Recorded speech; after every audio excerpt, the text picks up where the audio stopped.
Hello everyone, so this is the beginning stages of the nail design we're going to be working on this week, and I decided to do something really quick and simple this week because I don't have a lot of time.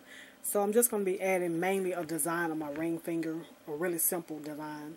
The first thing I did was I painted my nails on the tip with a brown nail polish. The one that I use is by Clean Colors. It is number 207 and it's called Metallic Brown. And I added one coat of this on the tip of my nail. And I also used some yellow acrylic water paint, and I just did a stripe across my nail.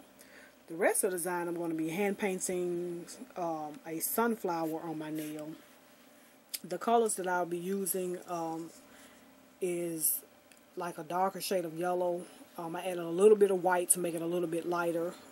And I have some brown here, and I mixed some white with brown and made it a little bit lighter. So I'm going to start off with the darkish shade of yellow.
So that is basically it for this nail design. Hopefully you like it. Let me know what you think, and I will talk to you later, YouTube. Till then, take care.